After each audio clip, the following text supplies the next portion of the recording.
Hey guys, welcome back to another video on SLA. This will be a quick summary of the today's Sharp live stream. So first, the most important thing, the codes. So the first code was my cup of tea and the second was 412 SLC rise. As we know that on 12th April it's SLC championship. So these were the two codes. Now let's see the other things. So first, the most important thing, Seorin, or they were calling her Seorin. So here are her basic attack, core attack, support skill and QTE. They all have breaks in them, ranging from small to medium, or should I say weak to medium. Then they showcased her basic attacks, core attack in the Hunter preview gameplay. Later they also showed the basic skill 1, basic skill 2 and ultimate. They looked really good, not gonna lie. Like the animations are real dope. Then they showcased her skill 1 and skill 2. Here are the info. As you can see, it's also medium break, and her ultimate skill also has an almighty break, so I'm definitely going to summon for her. And here is the showcase. Like the basic skill 1 is an hold down skill, and you see that motor revving animation, it looks really good. And here is the basic skill 2, and also our basic skill 1 is like kanai, like if you are performing it and you get hit, it activates the extreme evasion. And see our ultimate, as I told you, it's gonna include some motorbike, though all her attacks has motorbike in it, and she looks really hot. And now after clearing this stage they will show her passives, so I'll just wait for them to clear this level. Like you see here, while performing basic skill 1 she got hit and it activated the extreme evasion. So she is like Goto with medium breaks, but she will be more powerful for sure. And I thought if her motorbike is included, so her attacks will be slow, but that's not the case, they are really fast. And once you see her passives, you will know that she'll definitely overpower Goto. And here is the victory celebration. Now let's look at her passives. The main thing that piqued my interest was she also has 10 stacks of debuff on the boss that increases the water damage dealt. Like Akari has that ultimate, or when you get 10 stacks, she does a full moon or sun debuff on the boss, which increases the light damage by 40% or something like that. And here are the rest of the passives, like it as you see in A3, it has effect on the entire team, so water will be really strong in this workshop. And then they showed her weapon, it's called Melody of Iron and Blood, and the effects that it has.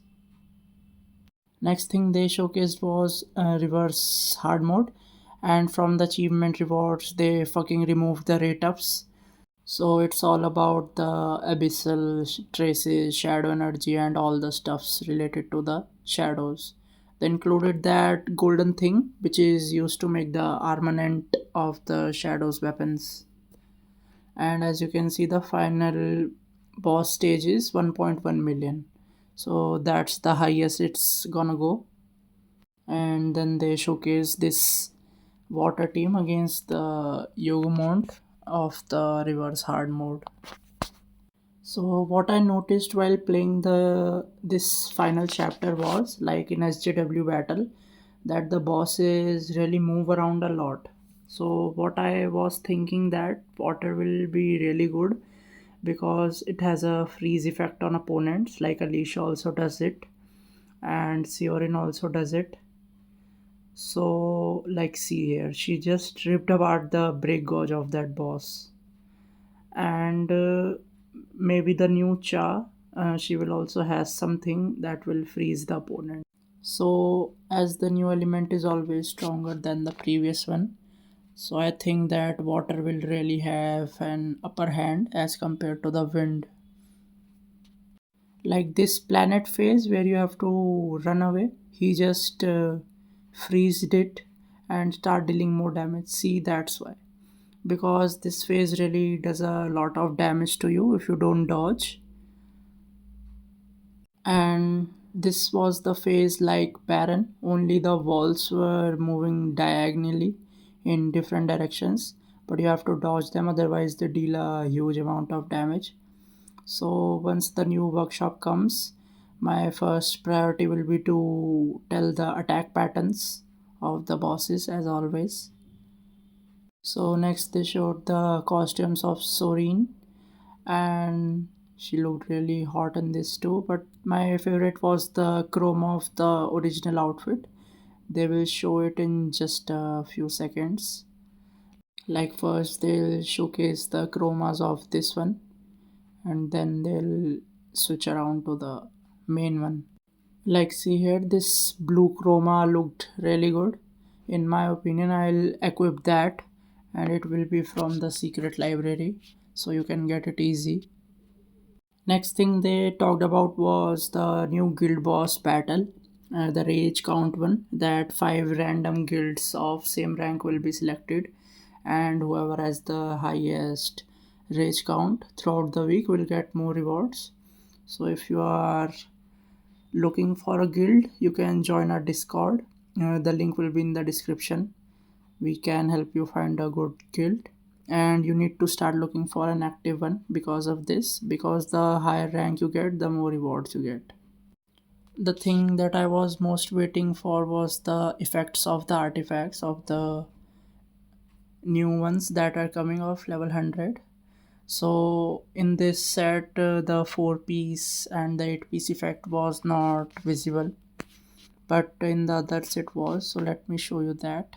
Like in my opinion, this will be the best for Sorin, as it also increases the elemental weakness. So no need to give her self, like give 8 piece of this or maybe 4 of this and 4 of greed.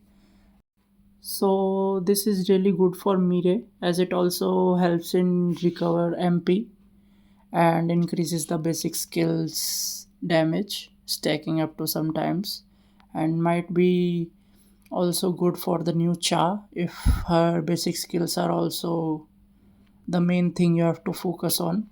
And this might be good for BOT, like the toughness set, only it's level 100 with better effects. And this might come in handy too, because when you QT and tag in, so the attack also increases.